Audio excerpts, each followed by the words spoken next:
जिनको संतों का संग, जिनको सत्संग, संतों के संग से प्यार है, प्रेम है, वही भगवान की कृपा पाते हैं, वही कृपा का अनुभव करते हैं। आज परीक्षित भी सब संतों को प्रणाम कर रहे हैं, वंदन कर रहे हैं और कहते हैं कि भगवान आज तुम्हें धन्य हो गया कि अहो वयम धन्यतमा नृपाणाम महत्तमानुग्रहणीयशीला राज्ञां कुलं ब्राह्मणपादशोचात् दूराद् विसृष्टं बतगर्य कर्म। सब संतों को प्रणाम करके परीक्षित कह रहे हैं कि महाराज आज मुझे ऐसा लग रहा है कि मैं अब तक इस धरती पर जितने राजा हुए हैं, लगता है कि मैं उन सबसे श्रेष्ठ हो गया हूं। क्यों? क्योंकि आज मैं इन आंखों से इतने सारे संतों का दर्शन कर रहा हूं। मेरे से श्रेष्ठ और कौन होगा? इतने संत एक साथ किसने देखे होंगे? जहां तक नजर जा रही है वहां तक संत बैठे हुए हैं। बड़ा आनंद आने लगा परीक्षित जी को। लेकिन परीक्षित जी ने विलंब न करते हुए उन सबके बीच में एक आसन लगाया और प्रश्न रख दिया कि म्रियमाण पुरुष को क्या करना चाहिए। जो मेरे इस प्रश्न का उत्तर दें वो आकर इस आसन पर बैठ जाए। लेकिन बंधुओं, कोई भी संत उठकर उस आसन पर आकर नहीं बैठे हैं। क्यों? क्योंकि सब जानते हैं कि इस आसन को पवित्र करने के लिए तो व्यास नंदन स्वयं पधारेंगे, स्वयं वेद व्यास जी के पुत्र आएंगे, सबको मालूम है। कोई नहीं बैठा उस आसन पर। अब इंतजार हो रहा है। परीक्षित जी बैठकर इंतजार कर रहे हैं कौन आएगा, कौन आकर बैठेगा। उसी समय श्री सूत जी महाराज गदगद कंठ से बहुत सुंदर वर्णन कर रहे हैं कि तत्रा भवत भगवान व्यासपुत्रो यदृच्छयागा मटमानो नपेक्षः अलक्षलिंगो निजलावतुष्टो व्रतश्च वालैरवधूतवेषः। गदगद कंठ से सूत जी कह रहे हैं कि राजन, उसी समय गंगा के तट पर एक तेज पुंज प्रकट हुआ और जिनका दिगंबर भेष है, जिनके भूरे भूरे केश हैं, ऐसे व्यास के आत्मज ज्ञान के चंद्रमा साक्षात सुखदेव जी महाराज गंगा के तट पर प्रकट हो गए हैं। बोलो सुखदेव जी महाराज की, सतगुरुदेव भगवान की। साक्षात सुखदेव जी गंगा के किनारे आ गए हैं और शांत भाव से आए हैं। आकर आसन को स्वीकार कर लिया, बैठ गए चुपचाप। सुखदेव जी महाराज परमहंस कोटि के महापुरुष हैं। तत्रागमत भगवान व्यास पुत्र। सुखदेव जी महाराज वहां पर आए हैं, तत्राभवत, लेकिन किसी को मालूम नहीं कहां से आए, कब आए, बस इतना ही मालूम चला कि आ गए हैं। बस तत्राभवत, तत्रैव अभवत, वहां पर अचानक आ गए सुखदेव जी, प्रकट हो गए। बंधुओं, ये सुखदेव जी महाराज बड़े विलक्षण हैं, बड़े अद्भुत हैं। आप लोग तो सब जानते हो, पैदा होते ही वन की ओर भाग गए थे सुखदेव जी तो, जो जन्म से ही सन्यासी हैं, परम वीतराग हैं, परम वैराग्य जिनके अंदर है। सुखदेव जी महाराज वहां पर आ गए हैं। जिनका दिगंबर भेष है, तन पर एक सूत का धागा भी नहीं है, अवधूत वेशः, जो दिगंबर हैं। दिगंबर का अर्थ होता है, देखो दिगंबर किसको कहते हैं? दिगंबर यानी दिशाएं ही जिसका वस्त्र है, उसको कहते हैं दिगंबर। ये दशों दिशाएं जिसका वस्त्र हैं, उसको कौन से वस्त्र की जरूरत है? लेकिन ये हम जैसे विषयों से भरे हुए जीवों के समझने की बातें नहीं है। ये तो सुखदेव जी जैसे, जिनके अंदर कामना का, जिनके अंदर वासना का लेश मात्र भी नहीं है, ये उनकी कोटि की स्थिति है। वो दिगंबर हैं, दिशाएं ही जिनका वस्त्र है। किसी ने पूछा कि महाराज सुखदेव जी का क्या कोई एड्रेस है, कहां से आए? कहीं ना कहीं से तो आए होंगे, कोई ना कोई एड्रेस तो होगा उनका। तो भैया उसका एड्रेस मैं आपको क्या बताऊं, जिसकी कोई ड्रेस ही नहीं है, प्रेम से कहो श्री राधे, उसका एड्रेस क्या होगा? जो दिगंबर है, कपड़ा ही नहीं कोई, क्या उसका एड्रेस होगा? बस आ गए, बैठ गए। लेकिन कैसे हैं सुखदेव जी? कहते हैं सूत जी कि निरपेक्ष, आहा, जिनको संसार से कोई अपेक्षा नहीं है, जिनको संसार से कुछ चाहिए नहीं, कोई कामना इनके अंदर नहीं है। क्यों? क्योंकि निजलाभ तुष्ट है। सुखदेव जी तो स्वयं से ही संतुष्ट हैं पूर्ण रूप से, निजलाभ तुष्ट। ऐसा वो कौन सा निजलाभ है भैया? एक ही लाभ है, निजस्य कृष्णस्य चरणयोः चिंतनेन तुष्टः, जो अपने प्राण प्यारे श्री कृष्ण के चरणों के चिंतन से ही संतुष्ट हैं, और कुछ नहीं चाहिए। या निजायाः राधायाः चरणयोः चिंतनेन तुष्टः, जो अपनी परम आराध्या, अपनी परम सद्गुरु श्री किशोरी जी के चरणों के चिंतन से संतुष्ट हैं। ऐसे श्री सुखदेव जी महाराज अनपेक्षः, जिनको किसी से कोई अपेक्षा नहीं है बंधु, ऐसे सुखदेव जी भागवत के सबसे उत्तम कोटि के वक्ता हैं सुखदेव जी। सुखदेव जी से बड़ा कोई भागवत का वक्ता नहीं हो सकता, क्योंकि भागवत के वक्ता को कैसा होना चाहिए, महात्म्य ये बात वर्णन की गई है कि विरक्तो वैष्णवो विप्रो वेद शास्त्र विशुद्धिकृत दृष्टांत कुशलो धीरो वक्ता कार्योति निस्पृह। महात्म्य में ये बात लिखी हुई है कि भागवत का वक्ता कैसा होना चाहिए।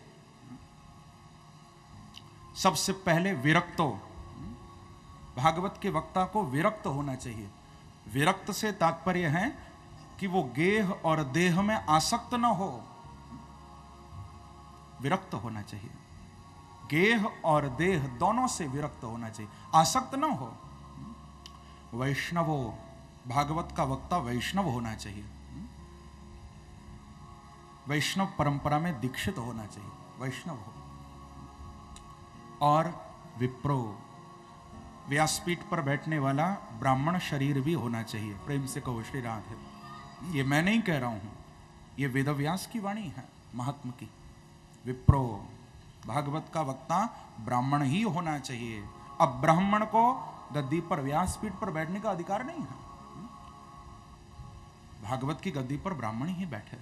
यदि कोई अब्राह्मण कथा करना चाहे तो उसके लिए ऐसा विधान है कि एक छोटे ब्राह्मण बालक को गद्दी पर बिठाए और नीचे बैठकर कथा करे। लेकिन व्यासपीठ पर तो ब्राह्मण शरीर ही बैठना चाहिए। विप्रो। और वेद शास्त्र विशुद्धिकृत, कोरा नहीं होना चाहिए, उसने शास्त्रों का अध्ययन किया हो, शास्त्र पढ़े हो जिसने, क्योंकि भागवत इतना क्लिष्ट ग्रंथ है बंधुओं कि बड़े बड़े विद्वान भी इस कथा में मोहित हो जाते हैं। जिसने अध्ययन किया हो, जिस पर गुरु कृपा हो, जो गुरु के चरणों में बैठकर जिसने कुछ पाया हो, वो यहां बैठने का अधिकारी है। मूर्ख नहीं होना चाहिए। और इतना ही नहीं, दृष्टांत कुशलो, दृष्टांत देने में भी परम कुशल वो होना चाहिए। सुंदर कथा को समझाने के लिए दृष्टांत भी वो दे, लेकिन गंदे दृष्टांत नहीं, गंदी भाषा का प्रयोग यहां गद्दी से नहीं होना चाहिए, क्योंकि मूल में भागवत की कथा है। लेकिन आजकल तो कथा बहुत पीछे रह गई है। भागवत के विषय से, भागवत के अंदर जो मूल तत्व है उससे कोई मतलब नहीं है। आजकल वक्ता लोग बहुत भटक भी रहे हैं। नहीं, भागवत के विषय को समझाने के लिए दृष्टांत दिया जाता है। मूल में कथा है, मूल में भागवत विषय होना चाहिए। और धीरो, भागवत के वक्ता को परम धीर, परम गंभीर होना चाहिए, चंचल नहीं, बहुत गंभीरता, बहुत मर्यादा से गद्दी पर बैठना चाहिए, नाटक नहीं, धीरो। और फिर अंत में कहा वक्ता कार्योति निस्पृह, ये वक्ता का जो कार्य है ये तो अति निस्पृह, अति अकिंचन। प्रेम से कहो श्री राधे। यानी गद्दी पर बैठने के बाद मन में कोई कामना नहीं होनी चाहिए। लेकिन आजकल तो बड़ा दुर्भाग्य है ना कि अब तो व्यासपीठ से ही बस पैसों की बात हो रही है। प्रेम से कहो श्री राधे, इतना दो, इतना दो, इतना दो। लेकिन यहां कहा निष्प्रह भी नहीं, अति निष्प्रह। गद्दी पर बैठने वाले को तो अत्यंत निष्प्रह होना चाहिए, क्योंकि दो प्रकार के श्रोता वक्ता होते हैं। स्कंद पुराणोक्त महात्म्य में उद्धव जी महाराज के शब्द हैं। स्वयं उद्धव जी कह रहे हैं कि कृष्णार्थीति धनार्थीति श्रोता वक्ता द्विधा मतः, यथा वक्ता तथा श्रोता तत्र सौख्यम विवर्धते। उद्धव जी कह रहे हैं कि दो प्रकार के श्रोता और वक्ता होते हैं। एक होते हैं कृष्णार्थी श्रोता और वक्ता, दूसरे होते हैं धनार्थी श्रोता और वक्ता। लेकिन जब तक दोनों एक से नहीं होंगे तब तक कथा में आनंद नहीं आ सकता। यह ध्यान रखना आप। आनंद रस उसी कथा में बरसेगा जहां पर यथा वक्ता तथा श्रोता दोनों एक से होने चाहिए। अब वक्ता तो है धनार्थी, गद्दी पर बैठकर बस पैसों की बात कर रहा है, इतना दो, इतना दो। अरे पैसा मांगना है तो नीचे उतर के मांगो, व्यासपीठ की मर्यादा को क्यों हम भंग करें। तो अब वक्ता तो पैसों की बात कर रहा है, लेकिन श्रोता भगवान को पाने के लिए कथा सुन रहे हैं। क्या वहां आनंद आएगा? या वक्ता यदि विरक्ति की बात कर रहा है, भगवान कृष्ण की ओर जाने की बात कर रहा है, और श्रोता इसीलिए कथा सुन रहे हैं कि हमारा व्यापार बढ़ जाए, हमारा बिजनेस आगे बढ़ जाए, हमको पैसा मिल जाए, तो क्या वहां आनंद आएगा? आनंद रस तो उसी कथा में बरस सकता है जहां सुनाने वाला भी कृष्ण को पाना चाहे और सुनने वाला भी कृष्ण को पाना चाहे। तत्र सौख्यम विवर्धते, उसी कथा में रस की वर्षा होगी, आनंद आएगा। जब श्रोता और वक्ता दोनों कृष्णार्थी हों। अब बंधुओं, आप तो पता नहीं किस भाव से कथा सुन रहे हो, लेकिन मैं जो आपको रायपुर कथा सुनाने के लिए वृंदावन से आया हूं, सच मानना मैं दिल से बोल रहा हूं। मेरी और कोई इच्छा, कोई कामना नहीं है, बस मैं इतना चाहता हूं कि आप सबको मेरे बांके बिहारी का प्यार मिल जाए, आप सब पर मेरे प्रभु की कृपा बरसे, यही कामना है बस। क्योंकि पैसा देने वाला तो वो मालिक बैठा हुआ है। हाँ? व्यासपीठ पर बैठकर श्रोताओं को छलने से क्या होगा? हाँ? अरे दुनिया को छलने से क्या होगा भैया? दुनिया को छलने से क्या होगा? जवाब तो वहां पर देना होगा। जब वहां जाएंगे तो क्या जवाब देंगे? उस परमात्मा को हम क्या बताएंगे? दोनों कृष्णार्थी होने चाहिए, वक्ता भी और श्रोता भी। देने वाले तो भगवान बैठे हैं, वो अपने आप कृपा करते हैं। बंधुओं, भगवान की कथा कोई निष्ठा से तो कहे, अध्ययन करके भागवत के श्लोकों का शुद्ध उच्चारण करके कोई मन से तो भगवान की कथा कहे, भगवान की कथा का वाचन करे। मुझे पूरा विश्वास है उसके जीवन में तो बिना मांगे ही उसे सब कुछ मिलेगा। कोई निष्ठा से उनकी कथा कहे तो सही, बिना मांगे सब मिले। एक प्रसंग आता है, एक पंडित जी थे और उन्होंने बहुत सुंदर राम कथा का अध्ययन किया, बहुत सुंदर उन्होंने रामायण को पढ़ा। लेकिन एक बार घर में ही बैठे हुए थे तो मन में सोचा कि कहीं से कोई कथा नहीं आई, तो चलो पास में ही मंदिर है, राम जी को एक कथा सुनाते। प्रेम से कहो श्री राधे। सोचा कि चलो राम जी को कथा सुनाएंगे। ऐसा विचार करके पंडित जी आ गए प्रभु के मंदिर में। कहा कि भगवान, अब कहीं कोई कथा के लिए बुलाने, निवेदन करने नहीं आया, कोई निमंत्रण नहीं आया, तो एक कथा आप ही सुन लो। मन कर रहा है सुनाने का, छटपटाहट होती है अंदर एक कथा को कहने की। अब आसन लगाया, बैठ गए, वाल्मीकि रामायण लेकर 9 दिन तक निष्ठा से पाठ करने का संकल्प लिया। मैं प्रभु को कथा सुनाऊंगा वाल्मीकि रामायण की। बैठ गए पाठ करने, और भगवान श्री राम, जानकी जी, लक्ष्मण जी, हनुमान जी कान लगाकर कथा सुन रहे हैं कि आज कोई भक्त हमारी कथा हमको सुनाने आया है। क्योंकि मैंने पहले दिन कहा था ना कि श्रूयते कीर्त्यते चापि श्री कृष्ण तत्र निश्चितम। जहां भगवान की कथा होती है, भगवान स्वयं बैठकर सुनते हैं। हम लोग तो सुन ही रहे हैं, हम लोग तो गा ही रहे हैं, लेकिन भगवान भी बैठकर सुनते हैं। कान लगाकर प्रभु सुन रहे हैं कथा। लेकिन 9 दिन तक निष्ठा से पंडित जी पाठ तो करते रहे बंधुओं, परंतु भगवान ने मन में सोचा, हनुमान जी को बोले कि देखो पवन सुत, 8 दिन हो गए हैं, कल विश्राम है, कल 9वां दिन है और पंडित जी ने हमको कथा सुनाई है, तो मैं चाहता हूं कि पंडित जी को हम कुछ दें। अरे संसार में एक साधारण सा यजमान जब कथा कराता है तो वो क्या कुछ नहीं देता वक्ता को। भगवान बोले मेरी भी इच्छा है कि हम भी पंडित जी को कुछ दें, भेंट करें। हनुमान जी बोले कि प्रभु आपसे पहले ही मैंने सब व्यवस्था कर दी है, कल पंडित जी को मैं 1100 रुपए चढ़ाऊंगा, दूंगा। बहुत खुश हो जाएंगे, वो बड़े अकिंचन है। अब पुराने समय की बात है, 1100 तो उस समय बहुत हुआ करते थे। हनुमान जी ने कहा मैं 1100 कल इन पंडित जी को दूंगा। अब भगवान राम की और हनुमान जी की बातें वहां पर खड़े खड़े एक सेठ जी सुन रहे थे। प्रेम से कहो श्री राधे। बड़े चालाक थे सेठ जी, सुन रहे थे। सेठ जी ने मन में सोचा कि कल हनुमान जी 1100 रुपए देंगे, तो कुछ भी करके थोड़े पैसे तो मुझे भी मिले ना, ऐसा सोचा। तुरंत पंडित जी के पास गए। पंडित जी को जाकर कहा कि कहो महाराज कैसा चल रहा है पाठ। बोले सेठ जी 8 दिन पूर्ण हो गए हैं, कल विश्राम हो जाएगा, कथा पूरी हो जाएगी, पाठ पूरा हो जाएगा। सेठ जी बोले कि कुछ चढ़ोतरी हुई, कुछ मिला? कहा कि यहां देने वाला कौन है, मैं तो प्रभु को सुना रहा हूं कथा, वही कृपा करेंगे। अच्छा ऐसी बात है तो कल हम आपको 500 रुपए देंगे, कथा के प्रारंभ में हम 500 रुपए आपकी भेंट करेंगे। बोले सेठ जी ये तो बड़ी अच्छी बात है, आप दोगे तो। लेकिन सेठ जी बोले कि उसके बाद यदि जो भी फिर गद्दी पर चढ़ेगा वो मुझे देना होगा। प्रेम से कहो श्री राधे। क्योंकि जानते थे कि हनुमान जी 1100 चढ़ाएंगे, तो फायदा होगा, फिर 100 रुपए तो कम से कम ज्यादा मिलेंगे। ये सोचकर सेठ जी ने बात पक्की कर ली। अब अगले दिन 9वें दिन पाठ शुरू हुआ, पहले ही आकर 500 रुपए चढ़ा दिया।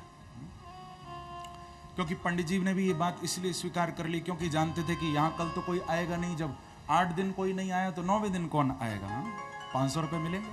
लेकिन वहां बात हुई थी कि फिर जो भी चढ़ेगा सब उन्हीं का होगा। अब पंडित जी ने 500 रुपए दक्षिणा रख ली और 9वें दिन का पाठ शुरू हुआ। अब 9वें दिन का पाठ भी पूरा हो गया, पूर्ण हो गया।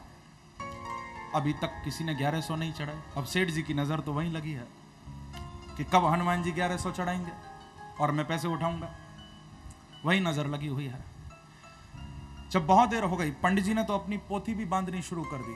सेठ जी बोले अब तो बड़ी देर हो गई है, अभी तक पैसे नहीं चढ़ाए। तो इतना गुस्सा आई कि हनुमान जी के सामने जाकर विग्रह के हनुमान जी को ही खरी खोटी सुनाने लगे जोर जोर से। यहां तक कि इतना क्रोध आया सेठ जी को कि लात घूंसे भी हनुमान जी की ओर चलाने लगे। हनुमान जी को भी गुस्सा आ गई। हनुमान जी ने सेठ जी के पैर ही पकड़ लिया जोर से कस के। अब छुड़ाने लगा, लेकिन नहीं छोड़ते हनुमान जी, नहीं छोड़ूंगा। भगवान राम ने कहा कि हनुमान जी हमारे पंडित जी को 1100 रुपए भेंट करवाए या नहीं करवाए। हनुमान जी बोले कि महाराज चिंता मत करिए, 500 तो दिलवा चुका हूं, बस 600 ही बाकी बचे हैं, अभी निकलवाता हूं इससे। बोलो श्री वृंदावन बिहारी। बोले जब तक 600 और नहीं दोगे छोड़ूंगा नहीं पैर। सेठ जी को 600 और देने पड़े। पंडित जी को हाथ जोड़कर सेठ जी ने पूरे 1100 रुपए दिए और विदा किया। कहने का अभिप्राय बंधुओं, कोई पूर्ण निष्प्रह होकर अकिंचन होकर व्यासपीठ पर बैठकर निष्ठा से भगवान की कथा गाए तो मुझे पूरा विश्वास है कि बांके बिहारी उसके जीवन में कोई कमी नहीं रहने देंगे, बिना मांगे ही उसे सब कुछ देंगे। देने वाले तो परमात्मा हैं, इंसान किसको क्या दे सकता है। अकिंचन होकर कथा सुनाओ प्रभु को। और सुखदेव जी महाराज ऐसे ही वक्ता हैं, पूर्ण अकिंचन है, निरपेक्ष, किसी से कोई अपेक्षा नहीं है सुखदेव जी को। कि स्वसुख निवृत चेता तद्व्युदस्तान्य भावो प्रजुत रुचिर लीला कृष्ण सारस्तदीयं व्यतनुत कृपया यस् तत्त्वदीपं पुराणं तमखिल व्रजनगनं व्याससूनुं नतोस्मि। ऐसे परम अकिंचन, परम वीतराग, परम हंस कोटि के महापुरुष सुखदेव जी के चरणों में हम सब कोटि कोटि प्रणाम करें, उनको वंदन करें। हम कृपा करके हम सब पर सुखदेव जी पधारे हैं आज। प्रेम से कहो श्री राधे। बंधुओं, श्री सुखदेव जी महाराज कौन है? आप ये मत समझना कि ये कोई साधारण महापुरुष होंगे, परीक्षित को कथा सुनाई होगी, नहीं।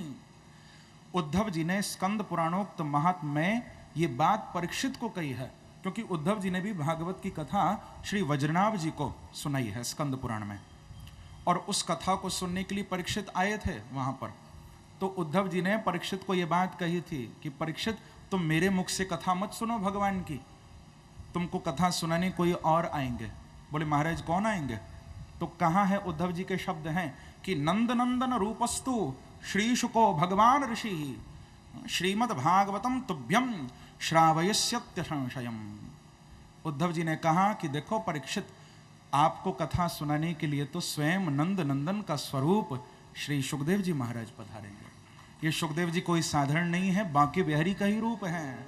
श्री शुको भगवान ऋषि, अंतर इतना ही है कि हमारे लाला, हमारे बाल कृष्ण, वो तो एक गृहस्थी के रूप से रहे प्रभु, लेकिन भगवान को भी इच्छा उठी कि मैं भी परमहंस आश्रम को पवित्र करने के लिए अवतार लूं, दिगंबर घूमूं मैं भी मस्ती में, विरक्त होकर।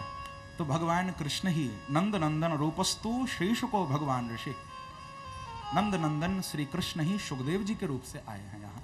बोलो सुखदेव जी महाराज की जय, कृष्णचंद्र भगवान की जय। साक्षात पधारे हैं सुखदेव जी महाराज। परीक्षित ने चरणों को धोआ, पूजन किया है, आसन पर विराजमान कराकर विधिवत अर्चना की है, वंदन किया है, और फिर प्रश्न किया है सुखदेव जी के चरणों में कि अतः पृच्छामि संसिद्धिं योगिनां परमं गुरुं पुरुषस्येह यत्कार्यं म्रियमाणस्य सर्वथा।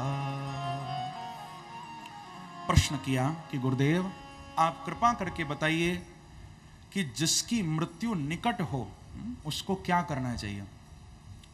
म्रियमाणस्य सर्वथा, जिसकी मौत, जो मौत की ओर बढ़ रहा है। देखो ये जो म्रियमाण शब्द है, इस म्रियमाण शब्द में वर्तमान कालिक सानच प्रत्यय हुआ है, और जिसका अर्थ होता है कि जो काम हो रहा है। म्रियमाण यानी जो मरणशील है, जो मरणाविमुख है। ऐसा नहीं पूछा कि जो मरेगा उसको क्या करना चाहिए। परीक्षित ने पूछा है कि जो मर रहा है उसको क्या करना चाहिए, एक म्रियमाण पुरुष का क्या कर्तव्य होना चाहिए। परीक्षित के इस प्रश्न का उत्तर देते हुए सुखदेव जी महाराज स्वयं आकर अब भागवत के द्वितीय स्कंद का प्रारंभ कर रहे हैं, और बड़ा सुंदर सुखदेव जी के ही सुंदर वचन से, उपदेश से द्वितीय स्कंद का प्रारंभ हो रहा है भागवत के। श्री शुक उवाच कि वर्याने शते प्रश्नः कृतो लोकहितं नृप आत्मवित्सम्मतः पूषां श्रोतव्या दिशु यः परः। बड़ा अद्भुत उपदेश किया। सबसे पहले सुखदेव जी की वाणी प्रारंभ हुई है परीक्षित के प्रश्न की प्रशंसा से। सुखदेव जी ने इस प्रश्न को बहुत अप्रिशिएट किया। वाह परीक्षित, क्या प्रश्न पूछा है तूने, कमाल कर दिया। वरियान एषते प्रश्न, कमाल का प्रश्न पूछा है परीक्षित। सबसे अच्छा प्रश्न वही होता है जो सबके कल्याण के लिए पूछा जाता है, और तूने जो पूछा है तो कृतो लोकहितम नृप, अपने लिए नहीं पूछा केवल, तूने तो सारे जगत के कल्याण के लिए आज ये प्रश्न किया। तेरे इस प्रश्न से सारे संसार का कल्याण होगा, क्योंकि परीक्षित केवल तू अकेला ही मौत की ओर नहीं बढ़ रहा, यहां हम सब ही मौत की ओर बढ़ रहे हैं। कौन ऐसा है जो नहीं बढ़ रहा? हम सभी तो जा रहे हैं। बंधुओं, वास्तव में यदि देखा जाए तो हम लोग जी नहीं रहे, हम सब मर ही रहे हैं। ये शरीर हर पल नष्ट होता जा रहा है। शरीर का अर्थ क्या होता है? क्षीर्यते जीर्यते रोगादिनाम यत्तद शरीरम। जो धीरे धीरे मौत की ओर बढ़ता जाए, जीर्ण शीर्ण होता जाए, यही तो शरीर है। हम सब रोज मर रहे हैं, हर पल मर रहा है ये जीव। क्या कोई कह सकता है कि मेरी मृत्यु नहीं होगी? ऐसा कोई जीव नहीं मिलेगा। बंधुओं, जीने के लिए तो बहुत सारी वस्तुओं की आवश्यकता पड़ती है, लेकिन मरने के लिए किसी वस्तु की जरूरत नहीं। मर तो कभी भी सकते हो, कहीं भी मर सकते हो। मौत को किसी बात की जरूरत नहीं है। जीवन को बहुत सारी सुविधाओं की जरूरत है, लेकिन मौत को किसी बात की अपेक्षा नहीं है, क्योंकि मौत का सामान पहले से ही सब तैयार पड़ा है, कुछ करने की जरूरत नहीं है। सारी तैयारी पहले से हो चुकी है। कफन भी तैयार है, बांस, मंजा, डोरी सब बाजार में तैयार पड़े हैं, बस ऑर्डर देने की देर है, तुरंत आ जाएंगे। कफन का कपड़ा भी बिल्कुल तैयार है, बस मरने की देर है तुम्हारी। रोने वाले, चीखने चिल्लाने वाले भी सब तैयार बैठे हैं, बस चल बसे की खबर सुनने की देर है। मालूम चला कि चले गए, बस सब रोने पीटने आ जाएंगे। सारा सामान मृत्यु का तैयार है बंधुओं। तो इसीलिए मैं तो यही निवेदन करूंगा कि तुम्हारी अस्थियां बिखरें उससे पहले अपनी आस्था को जगा लेना। तुम्हारी यदि चिता जले उससे पहले तुम अपनी चेतना को जरूर जगा लेना। हाँ, यही भागवत का संदेश है। अस्थियां तो बिखरेंगी, चिता तो जलेगी, लेकिन उससे पहले हमारी आस्था जग जाए, उससे पहले हमारी चेतना जग जाए, तो कहना ही क्या है फिर। प्रेम से कहो श्री राधे। हम लोग सब मृत्यु की ओर अग्रसर हो रहे हैं, सब मौत की ओर हम आगे बढ़ रहे हैं, इसमें कोई संदेह नहीं है किसी बात का। प्रणाम। बोलो श्री वृंदावन बिहारी लाल की जय।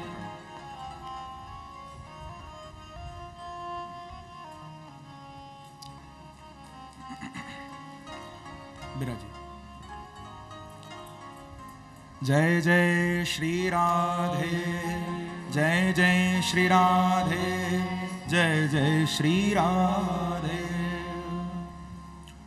तो कहने का अभिप्राय बंधुओं, मृत्यु का तो सारा सामान तैयार है, बस अभी राम से प्यार नहीं हो रहा, अभी हम राम से प्यार नहीं कर पा रहे, तो कोई बात नहीं, राम तुमसे प्यार करते हैं और राम नाम सत्य जरूर होगा।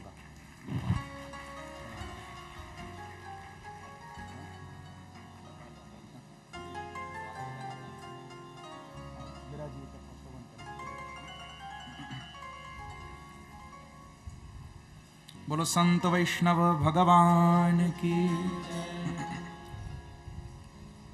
तो कहने का अभिप्राय कि अभी हम राम तो नहीं कह रहे, हाँ? लेकिन एक दिन राम नाम सत्य तो जरूर होगा ना। हमारे बीच में परम पूज्य संत महापुरुष पधारे हैं, एक बार ताली बजाकर हम सब आह्वान करें।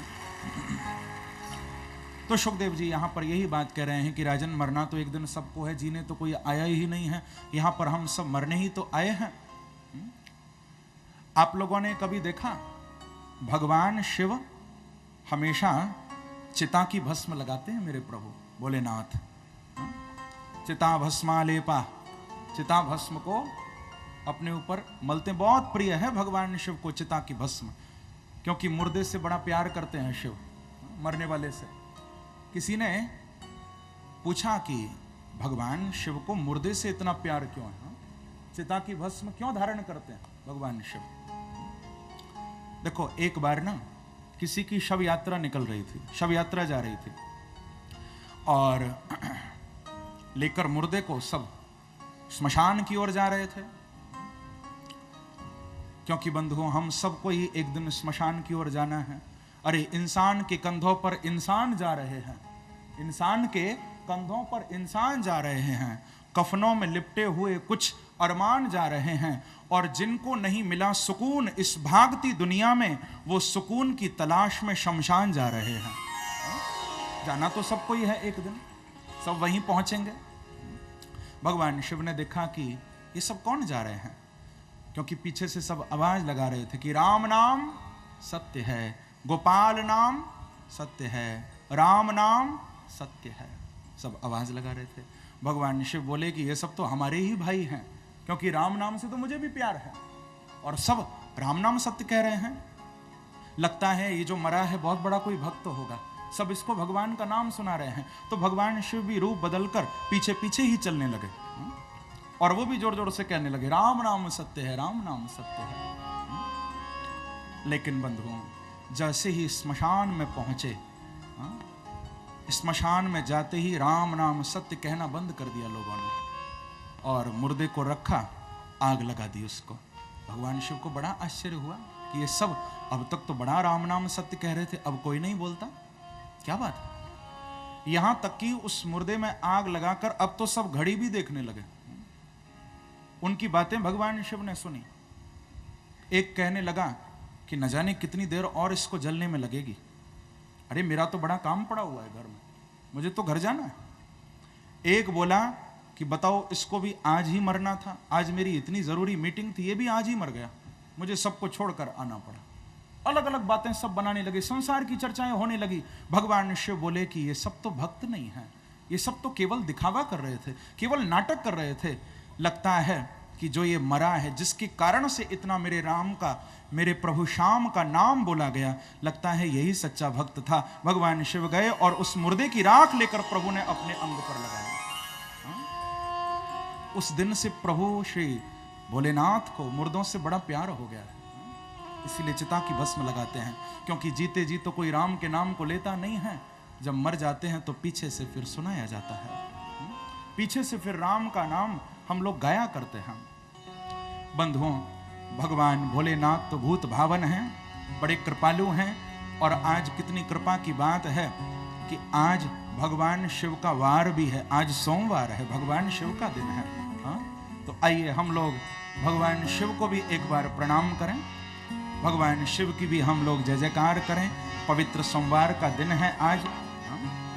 कितना सुंदर ये भाव है। आइए मेरे साथ मिलकर सभी कहिए, शंकर डमरू वाला बड़ा मत वाला, वो शिव भोला भाला है मेरा। शंकर डमरू वाला बड़ा मत वाला, वो शिव भोला भाला, ओ मेरा शंकर डमरू वाला बड़ा मत वाला, वो शिव भोला भाला है मेरा। शंकर डमरू वाला बड़ा मत वाला, वो शिव भोला भाला है, ओ मेरा शंकर डमरू वाला बड़ा मत वाला, ओ शिव भोला भाला है मेरा। शंकर डमरू वाला बड़ा मत वाला, ओ शिव भोला भाला है। ओ सिर भोला के गंग विराजे, भोला के गंग विराजे, सिर भोला के गंग विराजे, गाइए भोला के गंग विराजे, हाँ गंग विराजे, गंग विराजे, हाँ गंग विराजे, गंग विराजे। और गले मुंड की माला बड़ा मत वाला, ओ शिव भोला भाला, ओ गले मुंड की माला बड़ा मत वाला, ओ शिव भोला भाला। गाइए मेरा शंकर डमरू वाला बड़ा मत वाला, ओ शिव भोला भाला है, ओ मेरा शंकर डमरू वाला बड़ा मत वाला, ओ शिव भोला भाला। ऐसे नहीं, दोनों हाथ उठाकर मस्ती से काली की सेवा करते प्रेम से।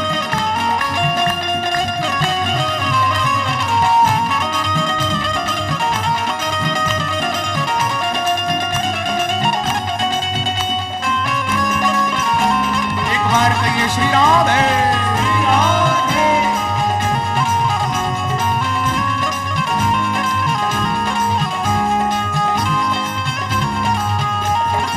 ओ मेरा शंकर डमरू वाला बड़ा मत वाला, ओ शिव भोला भाला, ओ मेरा शंकर डमरू वाला बड़ा मत वाला, ओ शिव भोला भाला। ओ खाने को चाहिए भांग धतूरा, खाने को चाहिए भांग धतूरा, खाने को चाहिए भांग धतूरा, खाने को चाहिए भांग धतूरा, ओ भोला भांग धतूरा। और इतना ही नहीं, बड़े अनोखे हैं भोलेनाथ। पीने को विष का प्याला बड़ा मत वाला, ओ शिव भोला भाला है।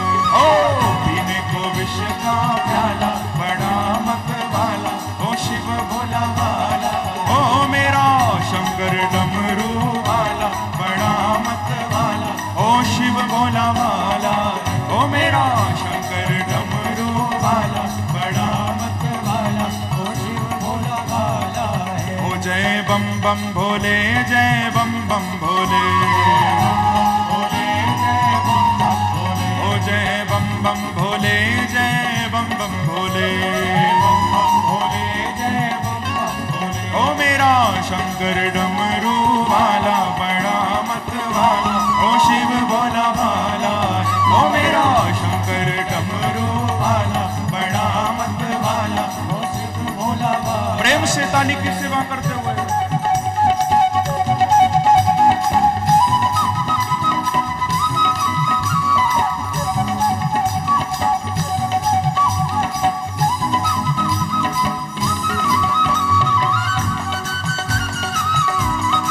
शंकर भगवान की, कैलाश बिहारी की।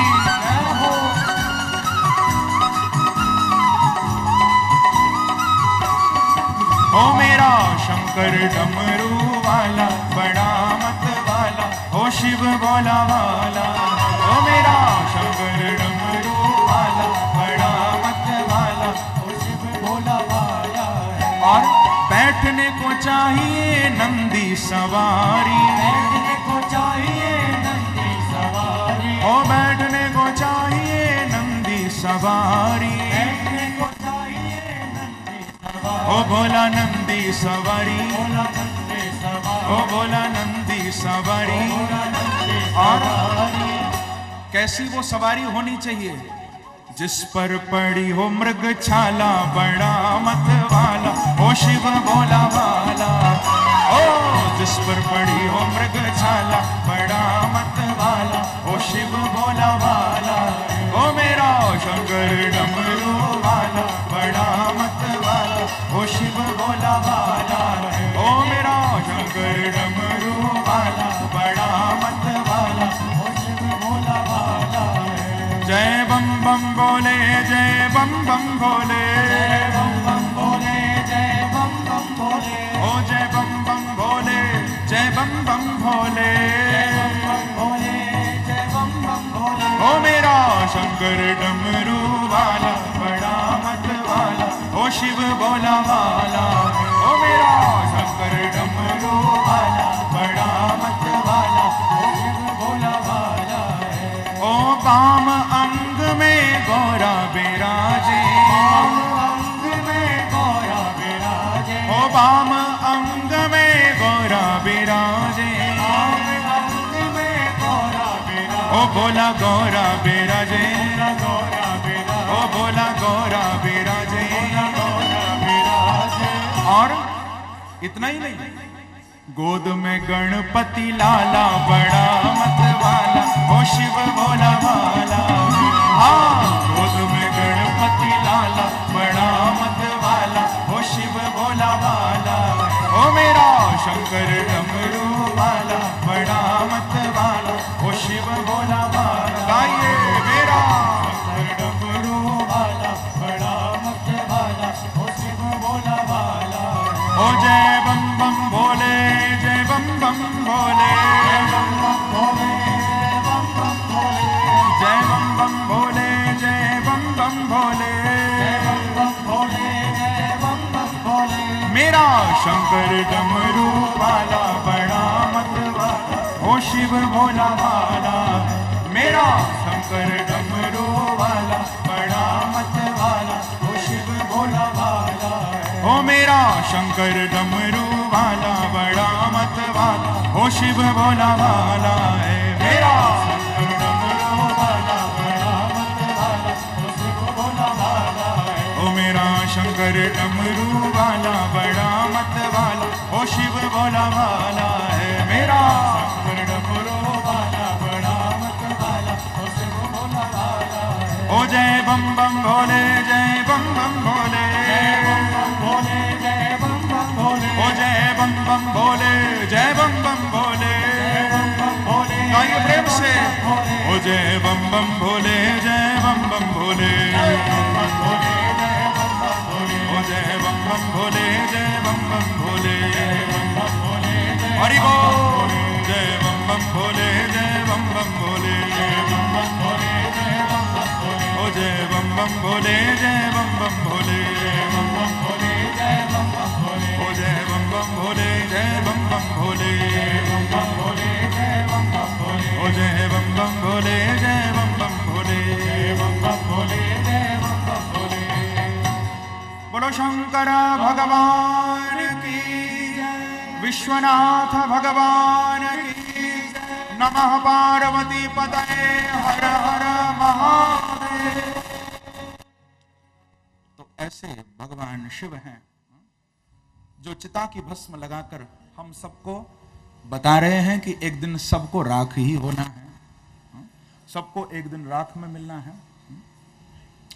सुखदेव जी महाराज भी यही बात परीक्षित को समझा रहे हैं कि राजन, यहां जीने के लिए तो कोई आया ही नहीं है, सब मरने के लिए ही तो बैठे हैं। कि निद्रया ह्रियते नक्तम व्यवायेन च वावयः दिवाचार्थे हयाराजन कुटुंब भरणेन वा। कितनी अच्छी बात कह रहे हैं सुखदेव जी। कहते हैं कि देखो परीक्षित, जैसे रोज सूर्य भगवान आते हैं अस्त हो जाते हैं, ऐसे ही रोज हमारी आयु भी कम होती जा रही है। लेकिन क्या करें, जब किसी को कहो कि भजन करो तो व्यक्ति कहता है कि महाराज समय नहीं है।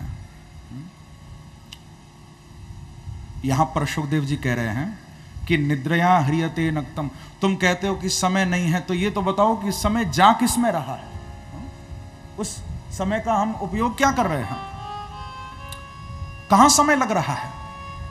निद्रया, सोने में समय जा रहा है। सारी रात सोकर हमने निकाल दी, पूरी रात सोते रहे, लेकिन फिर भी जब सुबह उठते हैं लोग तो कहते हैं कि अच्छा आज बड़ी जल्दी सुबह हो गई, अभी भी मन नहीं भरा सोने से। सुबह जल्दी नहीं हुई, तेरी भूख नहीं मिटी है। सुबह तो रोज उतनी ही समय होती।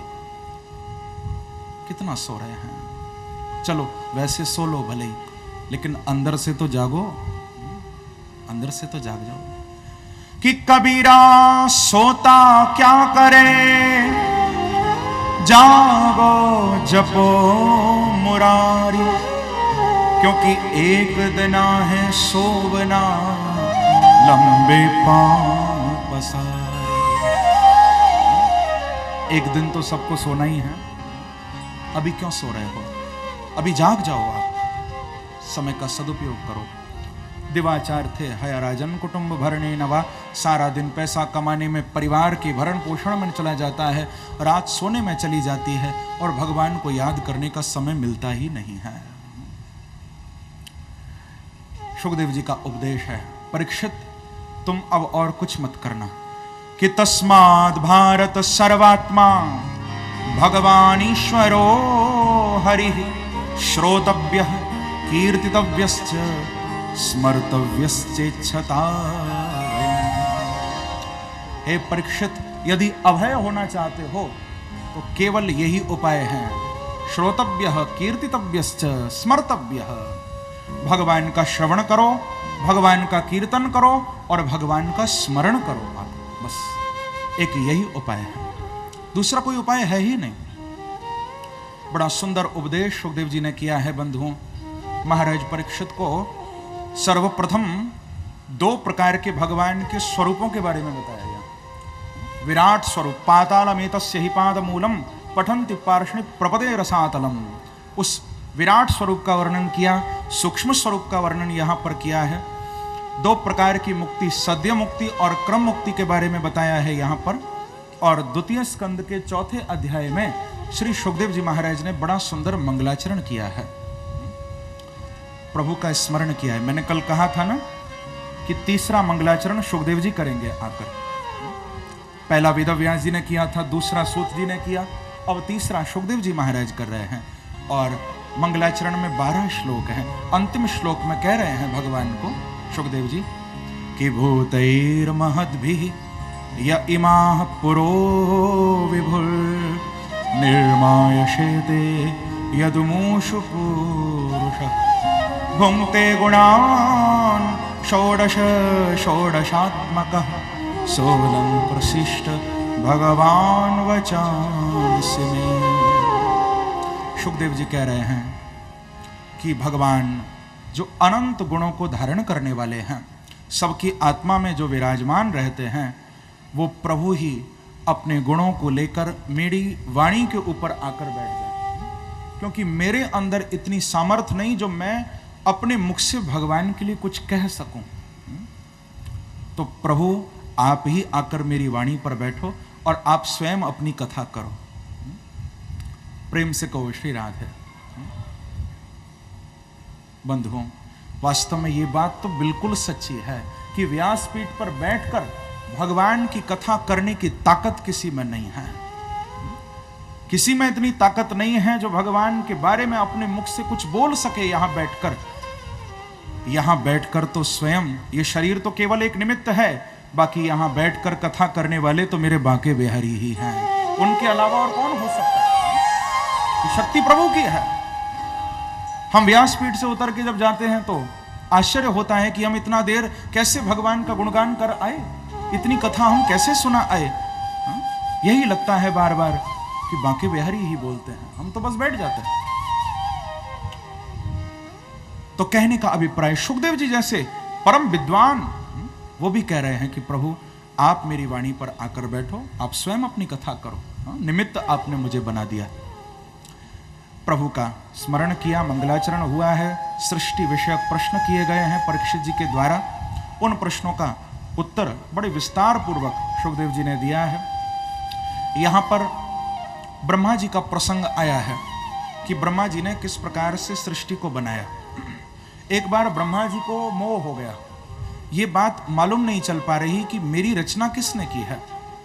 तो श्री ब्रह्मा जी महाराज अपने कमल आसन पर जो बैठे थे उसकी नाल में, उसकी जड़ में गए, लेकिन फिर भी मालूम नहीं चला कि मुझे किसने बनाया। तो ब्रह्मा जी ने बैठकर अपने कमल आसन पर एक शब्द सुना, वर्णमाला का 21वां 16वां ये शब्द है, ता और प। 16वां और 21वां हिंदी शब्द वर्णमाला का ये अक्षर है, ता और पा। ये ब्रह्मा जी को सुनाई दिया, यानी तप। तप समझ गए कि मुझे कोई शक्ति कह रही है कि मैं तप करूं, तप करूं। तो तुरंत तप में बैठ गए ब्रह्मा जी। 100 वर्षों तक दिव्य तप कर डाला।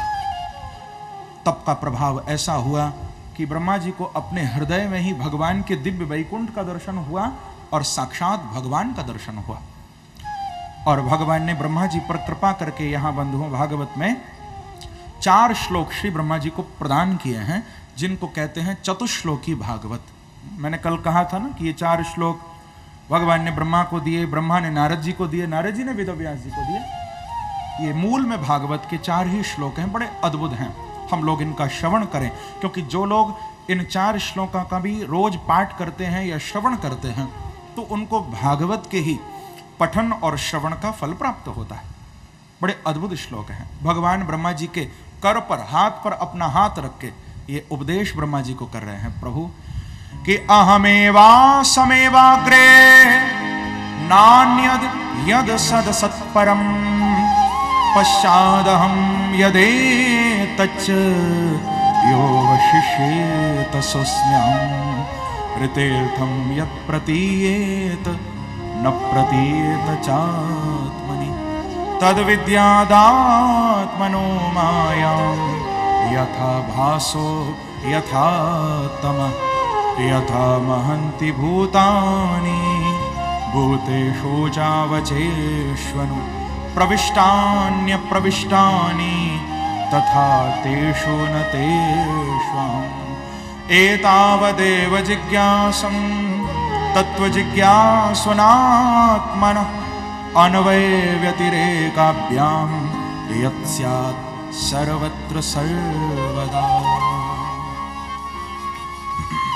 बहुत सुंदर ये 4 श्लोक भगवान ने ब्रह्मा जी को प्रदान किए। और इन 4 श्लोकों में क्रमशः पहले भगवान ने आत्म तत्व का वर्णन किया, माया तत्व का वर्णन किया, जगत तत्व का वर्णन किया, ब्रह्म तत्व का वर्णन किया, अलग अलग 4 श्लोकों में। सबसे प्रथम श्लोक का हम थोड़ा दर्शन करें तो भगवान कह रहे हैं कि अहमेवा समेवाग्रे नान्यद यद सत सत परम। देखो ब्रह्मा जी, आप इस ज्ञान को अपने हृदय में धारण कर लो, बड़ा अद्भुत ज्ञान है। भगवान कह रहे हैं कि नारद जी, ब्रह्मा जी, जब ये सृष्टि नहीं थी, कुछ भी नहीं था, तो उससे पहले जो कुछ था वो मैं ही था। अहम एव, एवकार का अर्थ होता है ही, यानी मैं ही था। अहम एव, हम कहते हैं ना भगवान को त्वमेव माता च पिता त्वम एव। एव का अर्थ होता है ही, प्रभु आप ही हमारी माँ हो, आप ही हमारे पिता हो। भगवान भी यही कह रहे हैं, अहम एव। जब ये संसार नहीं था तो इससे पहले केवल मैं ही था। और जो आंखों से हम संसार देख रहे हैं, जो कुछ हमको दिखाई दे रहा है, भगवान कहते हैं कि ये भी मेरा ही रूप है, मैं ही हूं। और अंत में प्रभु ने कहा कि जो शेष बचेगा, योवशिष्येत सोस्म्य, जो बाद में शेष रह जाएगा वो मैं ही होऊंगा। बस मैं ही था, मैं ही हूं, और आगे भी बस मैं ही रहूंगा, और कोई वस्तु बाद में शेष नहीं रहेगी। जैसे कि एक दृष्टांत महापुरुष लोग दिया करते हैं इस प्रसंग में। वैसे तो कई दृष्टांत हैं, पर मुख्य रूप से स्वर्ण का दृष्टांत बड़ा प्रसिद्ध है यहाँ पर। जैसे कि स्वर्ण होता है, उस स्वर्ण को हम अग्नि में तपाकर अच्छे अच्छे आभूषण बना लेते हैं ना। थोड़ा ध्यानपूर्वक समझिए, पहले वो सोना था, अब उसको तपा लिया खूब अग्नि पर, तो हम उसकी अंगूठी बना लेते हैं, हार बना लेते हैं। फिर हम कहने लगते हैं कि ये मेरी अंगूठी है। फिर ये नहीं कहते ये मेरा सोना है, कहते हैं ये मेरी अंगूठी है, ये मेरा हार है, ये मेरा कंगन है सोने का। लेकिन जब दोबारा वही अंगूठी, वही कंगन, वही हार जब फिर अग्नि में तपा दिया जाता है, तो फिर क्या बचता है? वो फिर से सोना ही हो जाता है। अब हम थोड़ा ध्यान दें कि अग्नि पर जो तपा था वो सोना ही था, तपने के बाद जो आभूषण बना था वो भी सोना ही था, और बाद में जो शेष बचा वो भी सोना ही था। बीच में थोड़ी देर के लिए अंगूठी बन गया, हार बन गया, लेकिन है तो सोने का सोना। बस इसी प्रकार से बंधुओं, हम यहाँ जो कुछ भी देख रहे हैं सब भगवान का ही एक रूप है। पहले भी भगवान थे, ये संसार भगवान से ही बना है और बाद में भगवान में ही मिल जाएगा। यही इस श्लोक का भाव है। प्रेम से कहो श्री राधे। सबसे बड़ा ज्ञान यही है, सर्वम विष्णुमयम जगत, चारों ओर भगवान ही भगवान है। बस भगवान के अलावा दूसरा कोई है ही नहीं, वही बाद में शेष बचेंगे। द्वितीय श्लोक में माया के बारे में भगवान ने बताया कि मेरी माया क्या है, तो कहते हैं कि यथा भासो यथा तमः। बोले जो वास्तव में है वो हमको दिखाई न दे, और जो नहीं है वो हमको दिखाई दे, यही भगवान की माया है। हमारे स्वामी जी महाराज, परम रसिक आचार्य वृंदावन की विभूति स्वामी श्री हरिदास जी महाराज कितना सुंदर कह रहे हैं अपने सिद्धांत के एक पद में कि झूठी बात सांची कर दिखावत हो हरिनागर, निस दिन बुनत उघेरत जात प्रपंच को सागर, ठाट बनाए धरो मिहरी को है पुरुष ते आगर, कहें श्री हरिदास यह जिय जानो तीरथ को सो जागर। कहते हैं कि झूठी बात सांची कर दिखावत हो हरि नागर। हे बांके बिहारी, आप तो रोज झूठ को सच करते हो, रोज सच को झूठ बना देते हो। आप क्या कहना है आपका? ठाट बनाए धरो मिहरी को है पुरुष ते आगर। ये सब ठाट बाट, मिहरी यानी स्त्री माया, ये माया का ठाट बाट सब आपने रचा दिया है, बना दिया है, लेकिन है पुरुष ते आगर।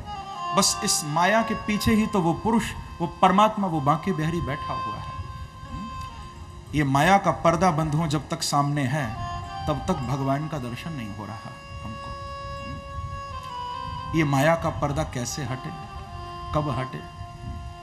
तो इसके लिए केवल एक उपाय है, हमारे ऊपर किसी महापुरुष की, किसी गुरु की कृपा हो जाए, गुरुदेव के द्वारा हमको प्रभु का नाम प्राप्त हो जाए, भगवान का नाम यदि मिल जाएगा और हम यदि उस नाम को रट जाएंगे और माया के सामने डट जाएंगे, तो माया हमें देखते ही अपने आप हट जाएगी और बाकी बिहारी का दर्शन हो जाएगा। प्रेम से कहो श्री राधे। प्रभु का नाम जीवन में आता है तो माया अपने आप दूर भागती है। तो बड़ा अद्भुत उपदेश यहाँ पर ब्रह्मा जी को किया, सृष्टि की आज्ञा दी है। ब्रह्मा जी ने इस ज्ञान को धारण किया। आगे फिर तृतीय स्कंद प्रारंभ हुआ, विदुर मैत्रेय संवाद प्रारंभ हुआ है, बड़ा अद्भुत। और उसी क्रम में फिर सृष्टि विषयक प्रश्न हुए हैं। सृष्टि का फिर पुनः यहाँ पर वर्णन किया गया है। सबसे पहले भगवान के अंदर ये भाव आता है, एको हम बहुश्यामः, एक से अनेक भगवान होना चाहते हैं। तो प्रकृति और पुरुष के मिलन से सर्वप्रथम महत्त्व की उत्पत्ति होती है, जिस महत्त्व में विकार होने से अहंकार उत्पन्न होता है और जिसके 3 विभाग हो जाते हैं, सतोगुण, रजोगुण, तमोगुण, 3 विभागों में वो बट जाता है। और इन्हीं से फिर मन, इंद्रियों के अधिष्ठाता देवता, पंच महाभूत, पंच तन्मात्राएं, बुद्धि, ये सब प्रकट होती हैं।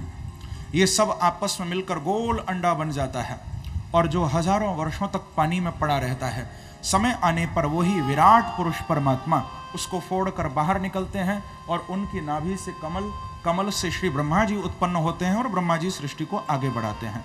ये एक बहुत सरल करके मैंने आपको सृष्टि के बारे में बताया। भागवत में बड़ा विस्तार है, बहुत विस्तार।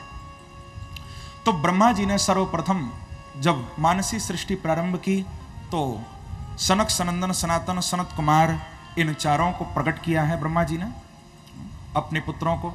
इन्होंने सृष्टि को आगे नहीं बढ़ाया तो ब्रकुटी से रुद्र भगवान प्रकट हुए। ब्रह्मा के एक एक अंग से एक एक अधिष्ठाता प्रजापति प्रकट हुए हैं, वशिष्ठ आदि, नारद जी भी प्रकट हुए हैं। लेकिन इन्होंने भी सृष्टि का विस्तार नहीं किया, तो ब्रह्मा ने अपने शरीर के ही 2 हिस्से कर लिए। एक ओर से स्वयं मनु जी प्रकट हुए, दूसरी ओर से शत्रुपा जी को प्रकट किया है और फिर इनके द्वारा सृष्टि का विस्तार हुआ। क्योंकि मनु जी को सृष्टि की जब आज्ञा दी थी तो मनु जी ने कहा कि पिताजी, सृष्टि के लिए मुझे पृथ्वी चाहिए। और उस समय पृथ्वी का हरण करके हिरण्याक्ष नाम का दैत्य रसातल में ले गया था। ये कश्यप जी की जो पत्नी है दिति, दिति के पुत्र हुए थे हिरण्याक्ष और हिरण्यकश्यप। तो हिरण्याक्ष पृथ्वी को ले गया था, लेकिन ब्रह्मा जी को छींक आई। ब्रह्मा की नाक से एक कीड़ा निकला और उसने देखते ही देखते विशाल रूप धारण कर लिया और भगवान का अवतार हो गया है। बोलो 12 देव भगवान की जय। साक्षात 12 भगवान प्रकट हुए थे। हिरण्याक्ष का वध किया, पृथ्वी का उद्धार करके लेकर आए। मनु जी को ब्रह्मा जी ने पृथ्वी वापस की है और मनु जी ने मैथुन धर्म से सृष्टि को आगे बढ़ाया। 5 संतान हुई हैं। प्रेम से कहो श्री राधे। 2 पुत्र हुए, प्रियव्रत और उत्तानपाद, और 3 बेटियां हुई, आकुति, देहूति और प्रसूति। लेकिन ब्रह्मा जी की छाया से भी एक बालक का जन्म हुआ था जिनका नाम था कर्दम ऋषि, जिन्होंने 10,000 वर्षों तक बिंदु सरोवर पर भगवान का भजन किया, तपस्या की। भगवान ने इनको दर्शन भी दिया था। जुष्टम बताद्या अखिल सत्वराशे सांसिद्ध मक्षणो स्तव दर्शनान्न। भागवत में बड़ी सुंदर स्तुति भी की कर्दम जी ने भगवान की। भगवान की प्रेरणा से श्री कर्दम जी का विवाह देहूति मैया के साथ हुआ है। इनके यहाँ पहले तो नव कन्याओं का जन्म हुआ था, लेकिन फिर ज्ञान मार्ग को प्रशस्त करने के लिए, ज्ञान मार्ग जो लुप्त हो चुका था उसको पुनः प्रकाशित करने के लिए देवहूति के गर्भ से भगवान ने ज्ञान अवतार लिया, जिसको कहते हैं कपिल अवतार। बोलो कपिल देव भगवान की जय। कपिल भगवान प्रकट हुए थे जिन्होंने अपनी मां देवहूति को बड़ा सुंदर ज्ञान का उपदेश किया था, बहुत अद्भुत ज्ञान। पिता को तो भागवत में 5 श्लोकों में सन्यास के बारे में बताया और सन्यास की ओर भेज दिया पिता को, लेकिन देवहूति जी को ज्ञान दिया, लेकिन अपनी ओर से ज्ञान नहीं दिया था भगवान ने। देवहूति ने जब तक ज्ञान मांगा नहीं तब तक भगवान ने दिया नहीं। क्यों? क्योंकि श्रद्धावान लभते ज्ञानम, ज्ञान उसको ही फलीभूत हो सकता है, उसको ही प्राप्त हो सकता है जो श्रद्धा से ज्ञान को स्वीकार करे, लेना चाहे। तो देहूति जी ने स्तुति की है भागवत में कि तम त्वागताः शरणं शरण्यं स्वभृत्य संसार तरो कुठारम जिज्ञासयाहं प्रकृते पुरुषस्य नमामि सद्धर्म विदां वरिष्ठम। बड़ी सुंदर स्तुति भगवान की है। देवहूति ने कहा कि प्रभु आप मुझे शरण में लो, मैं समझ गई हूं कि आप मेरे केवल बेटे नहीं हो, आप तो भगवद अंश हो, ज्ञान का अवतार हो। अब मैं आपकी शरण हूं, शरण हूं। 2 बार कहा शरणम शरण्यम, आपकी शरण हूं, शरण हूं, आप मेरा उद्धार करिए। भगवान बोले कि मां क्या बात हो गई, क्यों दुखी हो रही हो? कहा कि अब मेरा मन संसार में नहीं लगता, मन बहुत मैला हो गया। भगवान बोले मां मैला हो गया है तो साफ करो ना। अरे मन यदि मैला हो गया है तो साफ करो। किसी ने कितना सुंदर कहा, प्रेम से कहो श्री राधे, तन साफ बनाते हो मन साफ बनाया करो। तन साफ बनाते हो मन साफ बनाया करो, दुनिया को रिझाते हो प्रभु को भी तो रिझाया करो, कभी भगवान को भी रिझा लो। तन साफ बनाते हो मन साफ बनाया करो, दुनिया को रिझाते हो प्रभु को भी रिझाया करो, भगवान को भी तो रिझाओ। 2 दिन की बहारों में मन को न फंसाया करो, संतों का कहना है भैया कि सत्संग में आया करो, कल्याण तो यही होगा। क्योंकि एतस्माद् परम किंचिन मनः शुद्धि न विद्यते, सत्संग से बढ़कर, भगवान की कथा से बढ़कर मन की शुद्धि का दूसरा कोई उपाय ही नहीं है। मां सफाई करो मन की। बेटा आप कहते हो कि मैं संग करूं, लेकिन किसका संग करूं?